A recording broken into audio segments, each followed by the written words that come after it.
Texas firefighters are heading out west to help battle one of the costliest and most devastating fires in U.S. history. We'll show you how Texas is stepping up to help. Warmer temperatures tomorrow ahead of a cold front 50s next week, but when will we get our next Arctic blast? Wildfires continue to sweep across Los Angeles. Here in Central Texas, firefighters in Williamson County spent the afternoon battling a large fire as well. Thanks for joining us. I'm Nabil Ramadna. According to the Williamson County Sheriff's Office, the fire burned about 30 acres just off County Road 138 near US 183 near Florence. We did speak with a spokesperson with the Williamson County office who tells us 9 agencies responded to the fire, with the Florence Fire Department being the lead. Now, the fire is out, but crews are continuing to monitor the area. No injuries were reported, but there were some structures impacted. That's according to the Williamson County spokesperson. The cause of the fire is still under investigation. Now, we did get some tips about this fire when it started. If you see something or want us to investigate, reach out to our Report It feature. You can see a code there. Scan that for more information, and we look at all those emails that come in.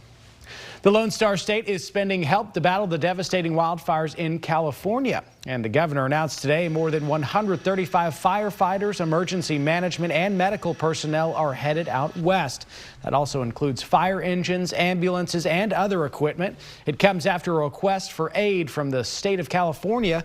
Crews from the Texas Division of Emergency Management and the Texas A&M Forest Service are among those headed to help. The Kyle Fire Department will also be sending firefighters, according to a Facebook post. Tonight at 10, Barrett Tryon will take a closer look at what the groups will be doing to help. So far in 2025, there have been 22 wildland fires in Texas, and the Lone Star State ranks pretty high when it comes to wildfire danger. A recent CoreLogic wildfire risk report from 2024 found Texas is ranked 3rd nationally for homes at moderate or greater risk from fires, and Austin ranked 5th highest metro in the country whose homes are at heightened risk levels. California led the nation with more than 1.2 million homes classified moderate or greater risk, followed by Colorado with more than 321,000 homes, and Texas nearing 245,000 homes. So what can be done? Well, you can stay safe because here in Austin, the city approved a contract in 2023 between Austin Energy and Pano AI.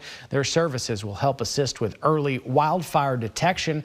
Pano AI uses ultra high definition cameras to capture 360-degree panoramic views, which are then paired with weather data and satellite imagery. The system works alongside wildfire detection analysts at the Pano Intelligence Center, who help review footage and can confirm if any wildfire incidents are emerging. In California, winds are shifting east, forcing new mandatory evacuation orders as the Palisades fire near major freeways and new cities. Meanwhile, L.A. Mayor Karen Bass and Fire Chief Kristen Crowley stood side by side at a press conference earlier today, stressing that their main priorities are to get the city out of the current crisis. NBC's Ellison Barber has more from California. Right now, there are still 4 active fires. The smoke, the haze you see behind me, that is. And moving on here to Hays County, where they're looking for a runaway teen. But actually, we're going to go back. This has burned over 22,000 acres. It's now at 11% contained. The Eaton fire, that has burned over 14,000 acres. It's now at 15% contained. This area here, this is where a lot of people, residents who live in these communities, are waiting. Some of them standing, some of them in this long line of cars trying to get back towards their properties, to get things from their homes, if their homes are still standing, or just to check to see what is left. But right now, if they live in a mandatory evacuation zone, they're not allowed to go back home. And there's a lot of frustration here because of that. People saying that they need to have access to these areas, and they want to know when they can get back home and see what is left or get supplies that they need in the areas to take back to the areas where they're now staying. There also has been a lot of back and forth of late between the LA fire chief and the mayor of Los Angeles, Karen Bass. The fire chief Crowley, saying in an interview with our NBC Los Angeles station that part of the issue, in addition to those unprecedented winds wins was the budget cuts that she says her department has faced in the last year. She says for the last 3 years, the LA Fire Department has been both understaffed, underfunded, and under-resourced. That being said, though, we saw both the mayor and the fire chief at a press conference earlier today standing side by side trying to downplay some of those tensions. The mayor saying that their main focus right now is saving lives and properties, and that any of those differences will be dealt with in private. But for a lot of people on the ground, the question is, when can we come home? When will these fires be under control? And for now, it doesn't seem like there's a clear answer. Again, there are still 4 active fires being fought right now. Reporting in Brentwood, California, I'm Ellison Barber, NBC News. And Hays County, where the sheriff's office put out a notice that they're looking for 16-year-old Miley Nevaeh Silvas, who allegedly ran away from her Kyle home. That's her. You can see her pictured there. And she was last seen at 9 p.m. last night in Kyle, and she could be in the Austin area. If you have any information of her whereabouts, be sure to call Crime Stoppers or the Hays County Sheriff's Office. First warning weather with meteorologist Tommy House. I want to take you to High Texas right now, courtesy of Covington Cellars. We have a great shot there as the sun is going down. We had mostly clear skies today, and temperatures were on the warm side compared to yesterday. 12 degrees warmer in Austin, 13 degrees warmer in Georgetown today compared to 6 o'clock yesterday. 12 degrees warmer out toward the hill country. So dealing with the warmth compared to the 40s and 30s that we had this past week. Current temp check 53 in Austin, 56 in Bastrop down toward Fayette County, 51 in LaGrange. Upper 40s in Gillespie County, 49 at Fredericksburg, 54 up in San Saba. Quick check on our pollen count. Both are trending up but are low. Cedar and Mold, KXAN.com/allergy is 24/7 updates for you there. Past 12 hours, there has just been nothing to talk about weather-wise. We have been dry, and that will be the trend throughout the next few days here in Central Texas. So a warmer Sunday is on the way. We could crack the 60 mark tomorrow. Cold front moves through, though, 50s for a few days next week, back up in a near 70 by next weekend. But a Arctic blast could be on the way, bringing the coldest weather of the season, not this week, but the week after. Well, the southern winter storm shut down schools and work for a lot of people this week. But in one rural North Texas county, several inches of snow didn't put a halt on a couple's special day. You can see just how deep it got at the home here. I'll tell you, Vince Sims reports on how some neighbors stepped in to help. Hands in your pocket. The winter wonderland in Grayson County makes a beautiful backdrop for wedding pictures. But all the snow coming down the past 2 days did worry the groom, Grayson Sims, and his bride. We had to change some plans to the rehearsal. We had a friend that almost couldn't fly in, and they're in the wedding, so there was a lot of stress. But I think what's most important is it's about love. It's about 2 people coming together. This sidewalk will take you all the way around to the chapel. Little did he know, a lot more than 2 people came together to make sure they could get to their wedding venue. Usually we're used to dealing with extreme temperatures, and now we're dealing with 10 inches of snow. Kelsey Thompson's family owns the French farmhouse venue. All that snow covered the gravel county road leading to the property, parking lots, and all their sidewalks. Thompson wasn't sure they could get it all clear in time, but fortunately, neighbors stepped in to lend a helping hand. Neighbors were calling, hey, how can we help? We're like, well, we got a lot we need to do. So they started going down the dirt road with the bulldozer. We had neighbors and their kids coming over to shovel all the sidewalks you'll see all around the property that go over to the chapel.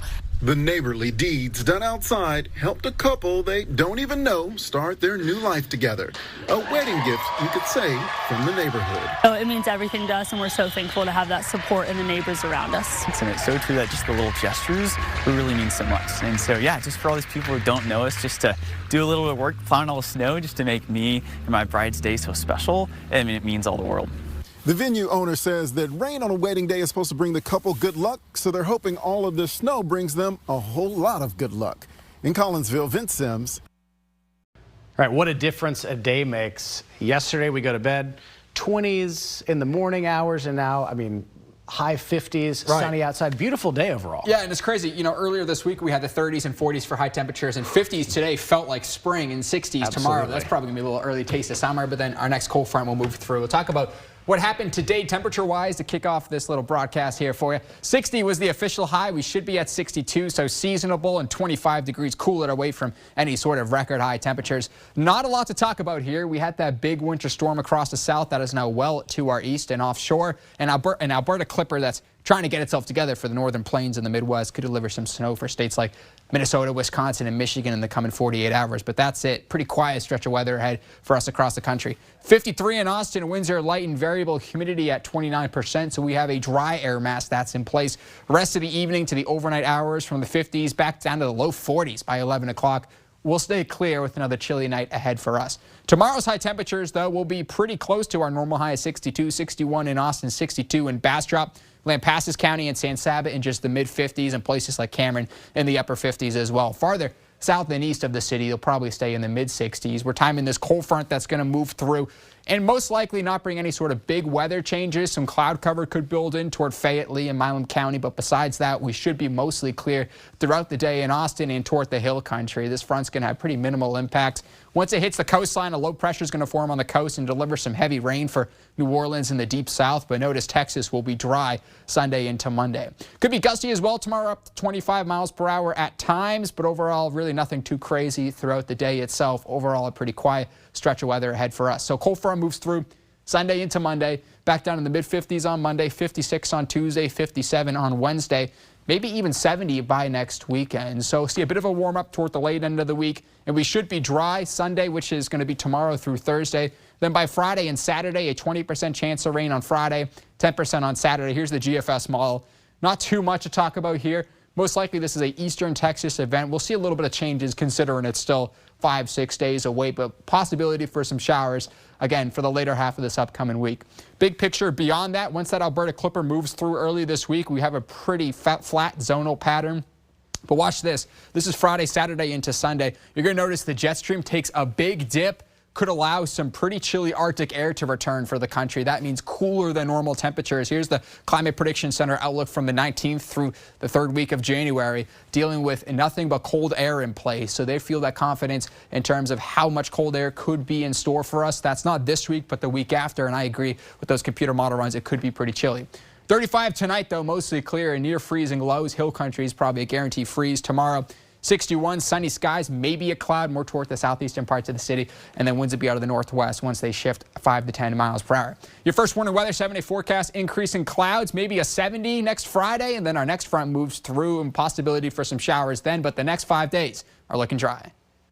This is KXAN Sports, brought to you by Thomas J. Henry. Good evening, all. Happy Saturday, man. This was everything it lived up to be. Texas and Ohio State, two of the most marquee brands, and a showdown with a spot in the national championship game on the line a night ago. But again, Texas in the national semifinal falls just short, basically on the last play of the game. Let's go back to last year versus Washington. Texas in the 4-team playoff, the first round for that. Quinn Ewers to Adonai Mitchell. They caught that, they would have gone to the national championship game. Heartbreak for Texas. This year in the 12-team playoff, they make it back to the semifinals. Again, some stressed fans, and it really comes down to one major play at the end. 4th goal, Texas down a touchdown. Even if they don't score, it's not the end of the world, but this cannot happen. Jack Sawyer for the Ohio State Buckeyes. Scoop, score, and that would be it for Texas. Painful for the Longhorns in particular, their quarterback. The life of a competitor, and it sucks being on this side of things for sure. I mean, back-to-back years, pretty much the game decided in one play. And, you know, it's hard. It's hard. You know, all the work that we put in, you know, being in the Final Four back-to-back years and coming up short 2 years, it's tough. But, you know, I think that's how life is. You're going to get punched in the face and in some hard moments. You know, beyond proud of all these guys. You know, I love every single one of them. The amount of work that we put in the off-season, winter conditioning, summer workouts, all that, you know. We grind together. And the love grows together, and it's just been a really cool season, and I'm so proud to be a Longhorn. Now decision time for a lot of those Longhorns, Ewers included, to stay in college or go pro. Sounds like Ewers is certainly leaning to leave college and head to the NFL. And let's go to the NFL. Postseason starting today. Texans in action right now. Who saw this coming? They were ice cold heading into the postseason, but dominant so far over the Chargers, 23-6 early in the 4th quarter. Welcome back. Texas men's basketball had a pretty harsh welcome to the SEC, welcoming in the top 2 teams in the country this week. Number 2 took care of Texas, and today a chance to beat number 1. Another game in progress right now. Texas in front of the #1 team in the country, 40-37. Again, highlights coming up at 10. Trey Johnson had 12 at the break. Texas women's basketball just dominated Alabama earlier this week. Now another huge SEC test coming off a ranked win over Alabama earlier. Then they get the perennial power of South Carolina tomorrow at noon. Quite the measuring stick for Vic Schaefer's crew. You know, we've got to have the right mindset going in there or it won't be much fun.